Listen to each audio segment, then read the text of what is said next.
tackle the toughest business questions, addressing the most pressing issues our business community faces today. We dive into the core of business growth and strategic development. Whether you're launching a startup, managing a growing business, or refining an established enterprise, we're here to provide you insights that you need. Get ready for candid conversations and practical advice that you can implement today. Stay with us and let's grow your business together.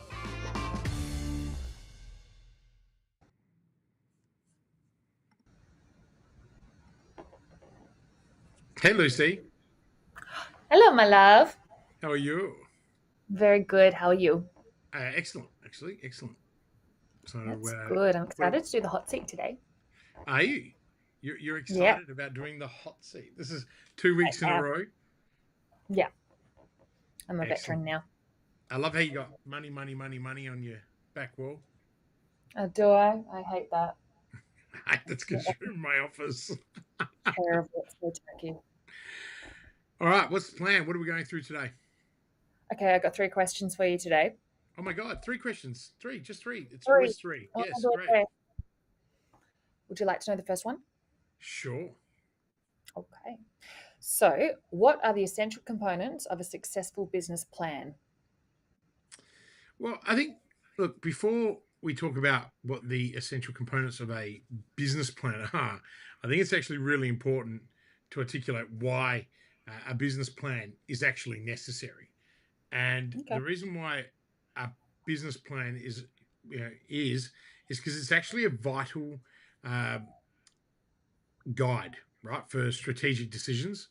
It also helps with secure funding, managing risk, as well as ensuring the long-term success and growth of a business. Because what it does is it actually creates a benchmark. It gives you a blueprint of where you started, so you can make iterations as we go. So a very standard, and business plans are quite standard and old school, but a lot of people ask this question to us all the time, like, what should I put in a business plan?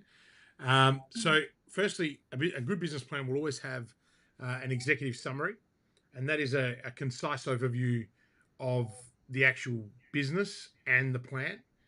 And that should always include the mission, the vision, the products and services, and also the basic information about your leadership team and employees, as well as your business location. Okay, but importantly, it should actually outline your business goals and your plan for achieving them.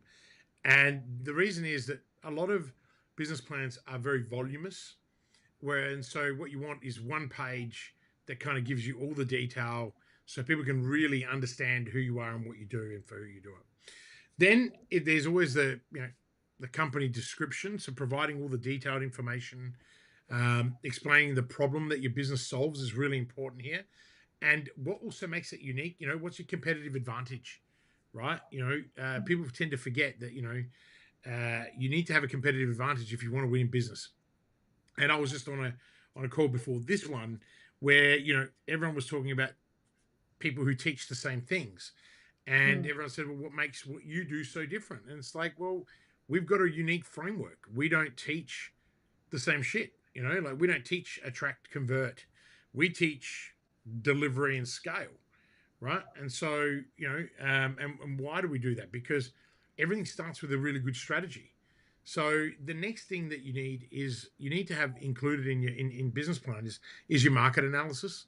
So you got to show that you got to show your understanding of the industry and the market that you're in. And I think also would have been great if I turned on the other camera. I've got to stop doing that. Organizations the market analysis is really important because this is about the competitors' strategies, their market share, as well as their strengths and weaknesses. Okay, and I think the next thing that you need to include, or not, I think next thing you have to include, is sort of describe the legal structure of your business and create an organizational chart that outlines who does what, with a very clear hierarchy that shows roles and responsibilities. Now, if you're a sole trader and you're a business of one, then your organizational chart would be you, and it would be a very flat management structure. But what you want to do is you want to build the plan for what your organization looks like in 3 years' time. So an organizational chart is really, really cool. Little reflective tool to go, well, this is where I am now, and this is where I want to be in 3 years' time. So map it out and draw it out and make it real. Then you need to have, you need to describe what you're selling or what services that you're offering, but also explaining how it benefits your customer and what the product life cycle looks like. Lots of organizations have no product life cycle. They don't have any subscription-based modeling. So it's really hard to sell a product only once to someone. What else can you sell in that offering? Then, most important, section 2 is around marketing and sales strategy. So what people should do is detail how you plan to attract and retain your customers, and also you should also explain your sales strategy itself. So how do you plan to sell your products and services? So what's your go-to-market strategy? Okay. A lot of business plans don't have this in it, but I believe it's important. It's kind of the funding, right? So you need to have to specify the amount that you need over the next 5 years and how you intend to use the funds. And you want to be specific whether you want equity or debt and the terms that you'd like applied. But also what you don't forget is the length of time that your funding will need to cover. Now, I'd done a lot of this because of all the work that I did in the startup space, building high-tech startups. And a lot of the time we'd see these pictures and these proposals and these plans, and it'd be like, so how much money do you need? What's your runway? Right? And this is different to financial projections. And that's kind of the next thing. You've got to offer a financial outlook for the next 5 years, in my opinion, for any business and anyone starting. Consider that most businesses go broke in the first 3 years. And so you want to be able to map out what 5 years of cash looks like. The things that I would include are forecasted income statements, balance sheets, cash flow statements, as well as capital expenditure budgets. So if you're in business already, just include your past balance sheets, income statements, and cash flows. That would suffice. And probably the last thing that I absolutely would include, because banks love this stuff and they'll pretty much demand it, but potential investors like this, is have an appendix. So include your resumes of your key people, including yourself, the permits that you need, the leases, any patents or IP that you have, all legal documents, and any supporting data that you might need to make it work. Okay, so business plans, Lucy, not only guide your business's strategic direction, but what they also do is provide an essential platform for attracting investors and lenders who need to understand your vision before committing to their resources. So, it's kind of the document that, and also most people write one and then just leave it in a drawer. There's no point. Like, if you're going to leave it in the drawer, don't write one in the first place. Have it up somewhere visible where people can see it. I mean, when we write strategic plans for people, we build them on one A3 size piece of paper, and then most of our clients blow them up into A1, and they have it somewhere that they look at every single day, which is spectacular because when you focus on something, you achieve it. It's a lot to fit on one page. It is. It is a lot. We fit more than that, actually, but you've designed it. You know exactly what I'm talking about. You get to make all the little bits fit together somehow. I dislike it a lot. It's Yeah. one of my least favorite documents to design. Alrighty. I have another question for you. So, how often should you revisit and update your business plan? $1 million question. But look, revisiting and updating business plans is crucial because adopting to change in the market or economy, it can actually derail most businesses. And so a lot of people don't. And again, this goes back to my point. People tend to write these things. They bring in consultants and then they file it in a drawer. It's absolutely pointless, right? If you're going to spend money on getting a consultant or someone, if they can't articulate your plan on a page, then they're the wrong person. Fire them, come and hire us. Like, legitimately, like it's pretty straightforward. And there's not that many people that do it like that, but you're guaranteed to have more success if it's on one page. And not to say that we don't do it on multiple pages, but we were able to deconstruct it and put it on one page. At a minimum, Lucy, it's best practice to review your entire business plan at least once a year in an annual team leader meeting. This allows you to assess your business progress against the goals that you've set and objectives that you've put in place. But it's also a great opportunity to set new goals and bring everyone together and make sure that there is alignment in your organization, particularly if you're growing rapidly. I'm a big believer that you should actually do quarterly reviews, and we do that in Grow School. We help people build when they have their onboarding call. They'll do a roadmap session and they'll do a strategy session with me. And that's normally 3 to 4 hours. And we build them a strategy and a business plan at the same time. And that becomes their template for all the quarterly reviews that we do at each Momentum Intensive. And we've obviously got one in Melbourne on Monday. We've got 30 people there. It's going to be epic. Can't wait. Did I say on Monday? I meant this week on Thursday, Friday, Saturday, Sunday. Yeah. And so that's going to be fantastic. So, that's where you grab the entire plan and you just make sure that you're achieving your quarterly priorities. And if you want to pulse faster, then the quarterly is the way to go. The other time that you should review your business plan is after any significant event. More importantly, high growth companies that are scaling. If you're planning to expand or scaling your business, revisiting your business plan is necessary, sometimes even on a weekly basis. It's not something I recommend, but I do absolutely set a caveat that you have to do it monthly. And that helps you assess the scalability of your current business model and make the necessary adjustments to any operational requirements that you have. And then the other time is that, let's say you've got investors, seeking their feedback is really, really important. So incorporating not just theirs, but even our customers. So customers, partners, or any advisors. We set up a lot of advisory boards for people. I'm setting one up at the moment for a client.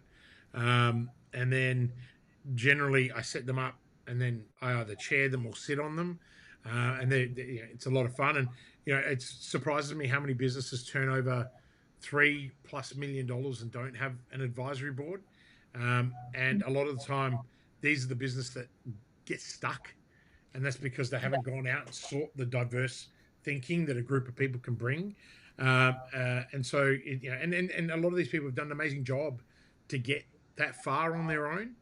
But I've learned that lesson over and over again. You can get further with the help of others, especially if they're smarter than you. And I think that's really important because all great leaders need to hire smarter people. So ultimately, Lucy, regular updates ensure that your business remains aligned with the strategic direction that you set at the beginning. But also what it does is it creates resilience. Because you're constantly adapting and adopting, which is really important. So hopefully that answered your question. And for our listeners, that gave them some insight. No, it did, definitely. So how can a well-crafted business plan attract investors? I'm not sure a business plan in itself will attract investors. However, it needs to demonstrate and showcase the potential that your business has, as well as the capability that you have as a founder or as a leader to steer the company towards success. Really important. Okay, that's probably the most significant takeaway from this whole call. If you're starting out and you want investors, you've got to be bankable. Okay, I've met a lot of founders. My work at the university as the entrepreneur in resident. A lot of really smart inventors who just couldn't let go. And if you can't let go, no one's going to give you their money, right? Especially when you've got no business acumen, because you're just going to burn it. That's that simple. So, but some of the things that a well-crafted business plan that can attract investors is you've got to have a very clear vision and direction. Okay. Your investors need to understand your vision and your long-term goals. It needs to be clear, it needs to be compelling, and you need to be believable, right? So, and a lot of the time, don't be full of shit. Investors will see straight through you. As an investor, as an angel, I'm used to seeing people come to me with all these ideas, and these days I just laugh, and some people get quite offended, and it's like, well, I just don't think you can do it, and prove me wrong. And they don't go out and raise the money, and they don't do it. And it's also, you've got to be the right timing. So, you've got to demonstrate a deep understanding of your market, including the size, the growth potential, the demographics, the competitive analysis. Right, this reassures investors that you're aware of the market conditions and that you understand the place that you're playing in. So this shows people that you're not entering blindly into a market, and have a strategy to capture and even expand the current market share that is available. Um, look, any product that solves a massive global problem is a winner for investors. Okay, that's what they want. Everyone wants their 10, 20, 30 time return, right? So, if you Pressure. no pressure at all. But if you're in cosmetics and you create a lipstick that everybody else has, and there's no differentiation, then you're going into a bloodbath. You're going into a red ocean market. Investors aren't interested in that.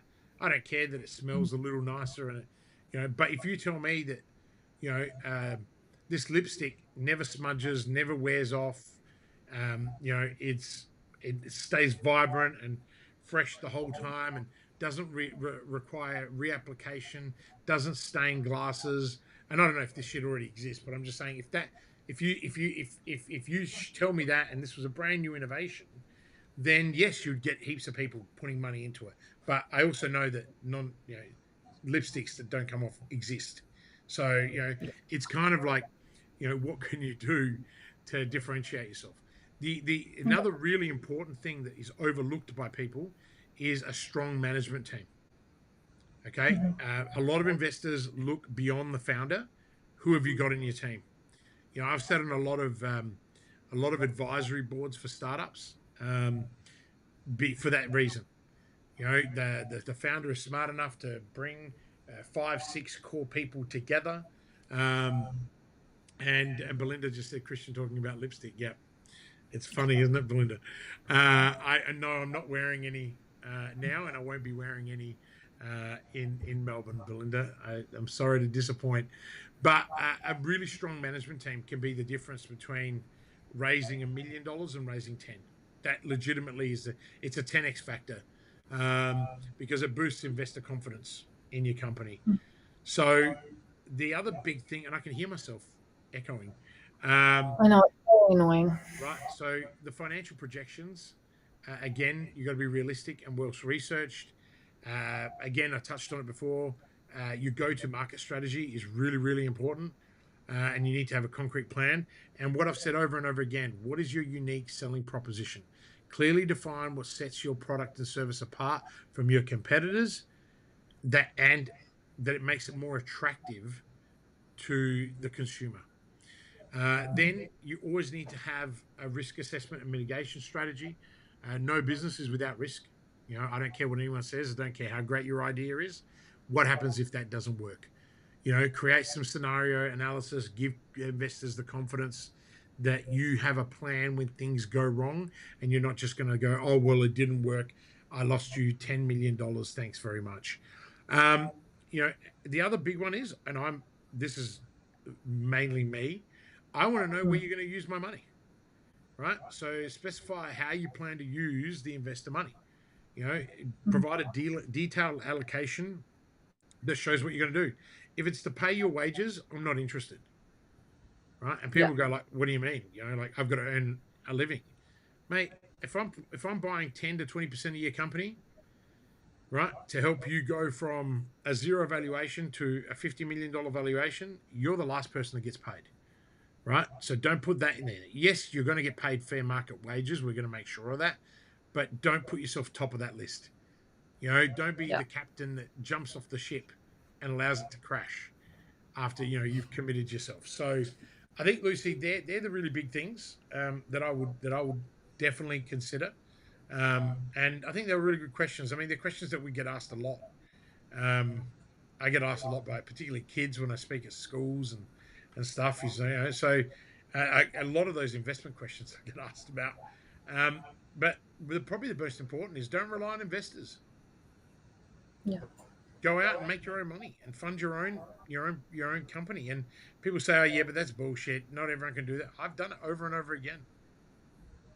All of my money is 80 ventures, and pretty much almost all of that was my money. And you just got to keep going, and eventually you land it. You'll fail a few times, and you'll succeed more than you failed if you learn from the failures. Have you Our frozen, money. or you're just not going to say anything? Oh, well, now it's our money,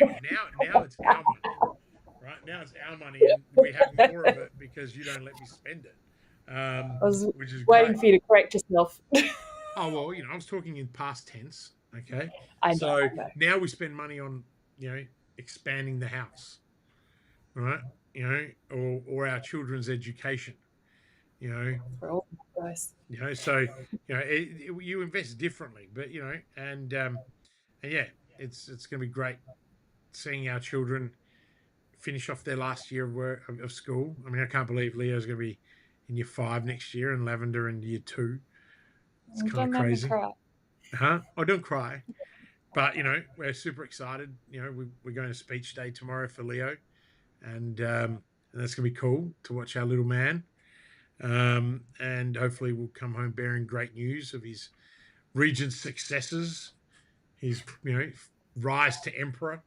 But no, and Lavender is just so excited about her recitals, and it's her birthday. Oh my God. Our little baby is going to be 7. Not such a baby after all. She says, "No, Pa, I'm a kid. I'm not a baby." And I'm not sure. That's probably Bonnie calling you. And we should wrap this up because no one wants to hear us talk about our children. They probably have plenty of those to talk about. So, guys, thank you for joining us today. And thank you, Lucy, for hanging out. You haven't been to the office in ages. It's great to have you here. Belinda's very excited. She's saying so exciting. Yes, Belinda, we're going to see you, and we're going to, you're going to give Bonnie a high five, aren't you? That I want to see. Anyone that's listening to this that knows Bonnie doesn't like high fives. And so everyone inside Growth School baits her, and she gives them and then realizes, and it's like, "Oh, no, I just did that." And it's like, "Yep, you are going to become a lion." Ladies and gentlemen, another episode complete. Check out all of the stuff online. We're going to be sharing stories every day, sharing stories of our amazing, successful and wonderful Growth School members like Belinda Paris from Paris Consulting, for all your HR needs in the finance sector. She's the person to go to, particularly if you want to level up and earn an extra 50 to 100 grand a year in income.